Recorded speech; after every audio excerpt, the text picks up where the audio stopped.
segunda-feira. E se você mora em um condomínio, planejamos e montamos a sua academia com as melhores opções do mercado. Não espere a segunda-feira. Comece hoje mesmo. Visite a Quality, na Rua Batista de Oliveira, 685. Telefone 3217-1600. Quality, seu verão na sua melhor versão.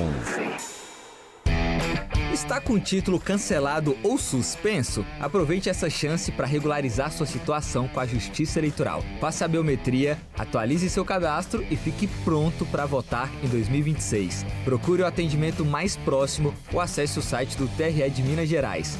Faça sua biometria e regularize seu título eleitoral. Para tirar dúvidas ou consultar os endereços e telefones dos cartórios e das centrais de atendimento, entre em contato com o Disque Eleitor pelo telefone 148 ou acesse o nosso site www.tre-mg.jus.br. Justiça Eleitoral de Minas Gerais. Antena 1 Juiz de Fora, FM 91.3. Com você em todos os momentos.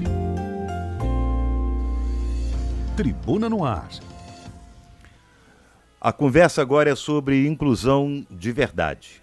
Nós estamos recebendo aqui no estúdio o filósofo Carlos Henrique Machado para pensar a educação inclusiva como um lugar de convivência com as diferenças. Não de padronização, tá, gente? A ideia é olhar para modos singulares de existir, questionar o que chamamos de normal e entender como a escola pode acolher corpos, ritmos e linguagens diversas sem exigir assimilação. Posso te chamar de professor, Carlos Henrique? Sim, sim. Eu acho que com certeza. Filósofo sendo um professor. É um ofício, né? A gente sempre aprende, né? Mais. Muito obrigado pela sua presença. Seja muito bem-vindo, viu? Eu que agradeço o convite. Me diga, quando falamos em inclusão de forma simples, o que muda quando saímos da adaptação ao padrão para o reconhecimento das singularidades? É muito interessante você discutir a questão da inclusão a partir da diferença, da noção de diferença. Uhum. Mesmo que você traga junto a questão de uma reivindicação identitária, que é muito importante, principalmente no que tange a conquista de direitos e a afirmação de direitos de indivíduos que passaram grande parte da história da humanidade excluídos dos processos sociais. Então, a identidade, a reivindicação identitária é muito importante. Mas o perigo é você amarrar a diferença nesse rótulo e nesse padrão da identidade. Por isso eu tento pensar sempre a diferença como essa potência de extravasar todos os limites e qualquer padrão majoritário. Esse é o maior sentido da diferença e é a partir daí que a inclusão tem que trabalhar. Nunca tentando trazer a diferença para o meio de um padrão, mas sempre extravasando o padrão a partir das singularidades. A partir das singularidades. Exatamente o inverso do que nós fazemos, do que a sociedade faz. Né? É isso mesmo? Sim. Pelo que você está me explicando, é exatamente o oposto do que normalmente a gente faz, principalmente em escolas. Né? Isso, e a deficiência foi pensada ao longo desse processo sempre como uma falta, como um impedimento, quando na verdade ela é um modo singular de existir. Falar de deficiência, para mim, é muito complicado, porque eu penso sempre numa singularidade de um modo de existência. Então, você pensar a deficiência a partir dessa perspectiva é você afirmá-la como uma potência de vida, nunca como um impedimento. O impedimento não está no indivíduo com aquela singularidade, mas sim nas barreiras que a sociedade coloca. Em torno daquele indivíduo. Na prática da escola, que atitudes do dia a dia já fazem diferença para que estudantes com perfis diversos participem, se incluam de verdade? Bom, um primeiro ponto, eu acho que você tem que ter uma legislação eficaz, que funcione. E você acha que hoje nós temos essa legislação? Nós temos uma legislação muito boa no que tange à inclusão.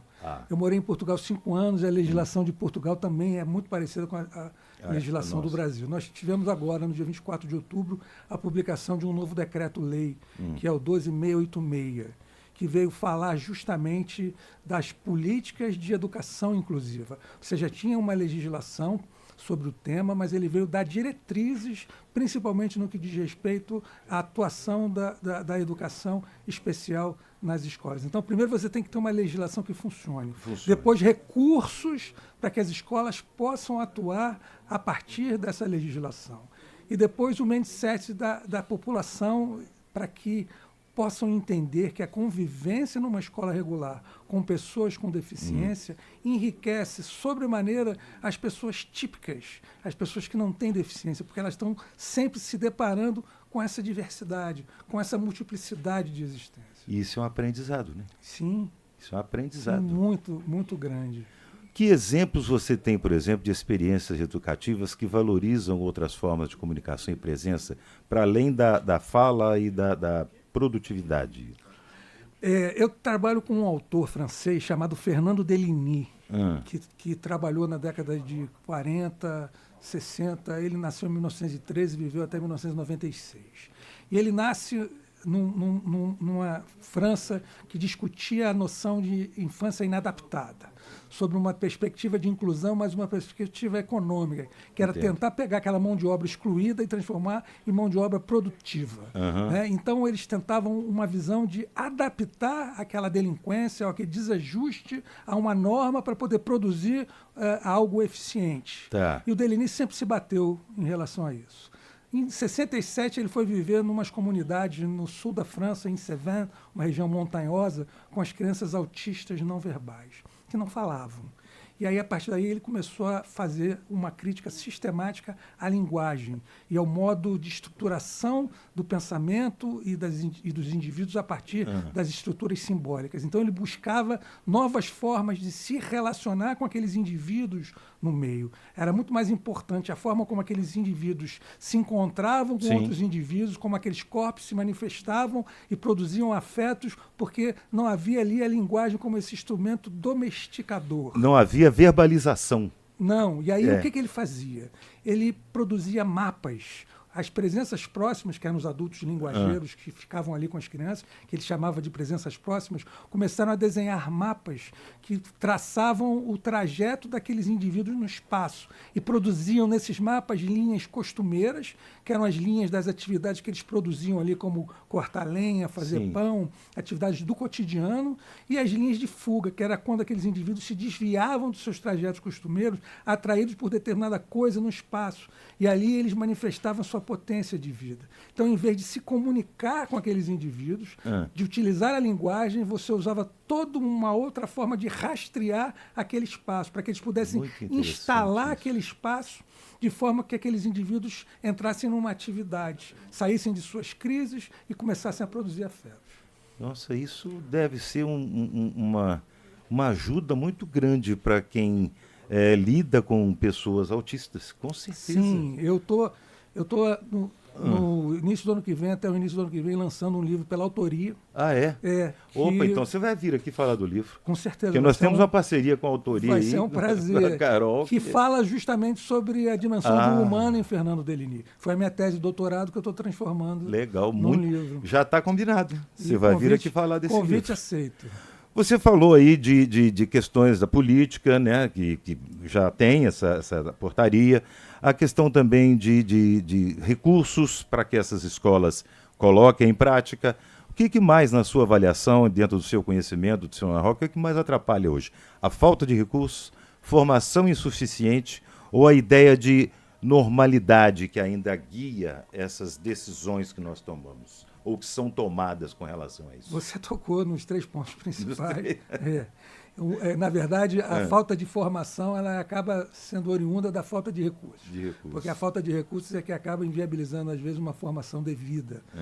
Mas, você tem uma ideia, a Natália Meneghini, que é a pessoa que vai estar comigo hoje lá na autoria, nesse bate-papo, ela não gosta muito que eu toque nisso, mas eu toco porque no primeiro artigo da Declaração dos Direitos das Pessoas com Deficiência da ONU, que é um baita documento de garantia de direito para as pessoas com deficiência, ela diz, vai bater logo nesse documento, tem tanto documento para você bater, vai bater nele. Logo nesse, mas é esse que precisa. É esse que me pega, porque no primeiro inciso ela diz que define pessoas com deficiência, e diz, pessoa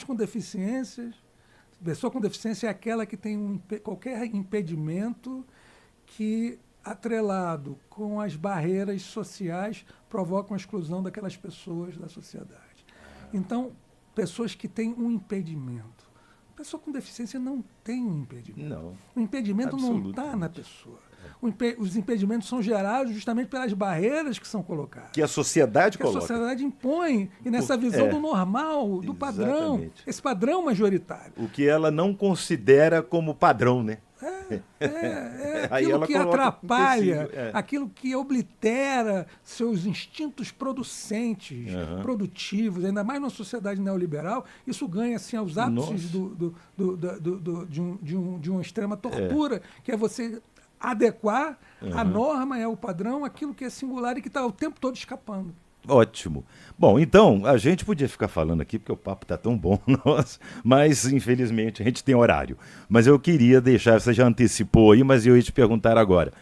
O que vai acontecer, como que vai ser esse evento de logo mais à noite lá na Autoria Casa de Cultura? Se é gratuito, se não é, como é que vai ser esse processo? Vai ser às 7 horas hoje, nós vamos estar lá num bate-papo, numa roda de conversa bastante descontraída, é entrada franca, gratuita, não precisa também marcação de lugar, nada, reserva, é só chegar. E lá é um ambiente gostosíssimo, lá, então é um espaço muito agradável. E aí a gente vai estar discutindo essas questões de diferença, deficiência e de inclusão. E aí a gente convida já todo mundo para esse bate-papo. Compareçam, porque vale a pena. Vocês tiveram uma noção pequena aqui, né? Uma pena que eu não vou poder ir, porque senão eu tenho tanta pergunta para te fazer, mas enfim. Fica para uma próxima oportunidade. E quando você for lançar o livro, você vai vir aqui lançar o livro. Tá bom, Marcelo. Um abraço para você. Muito obrigado, Igualmente, viu, professor? Eu é que agradeço. Boa tarde. Boa tarde. Tribuna no Ar, segunda edição. Oferecimento Sinteac. Compromisso com o trabalhador. Procurando uma loja para alavancar os seus negócios? A Locato Imóveis tem o que você precisa. Lojas com sobreloja na Galeria Solar 2000, ligando as ruas Alfield, São João e Getúlio Vargas, com tamanhos adaptáveis à sua necessidade. Aluguel a partir de R$ 1.200 com um mês de carência. E o melhor, vem no centro de Juiz de Fora. Para mais informações, ligue 32 3215 9036 ou 32 999 68 9036. A Locato Imóveis tem a solução para você. Está com o título cancelado ou suspenso? Aproveite essa chance para regularizar sua situação com a Justiça Eleitoral. Faça a biometria, atualize seu cadastro e fique pronto para votar em 2026. Procure o atendimento mais próximo ou acesse o site do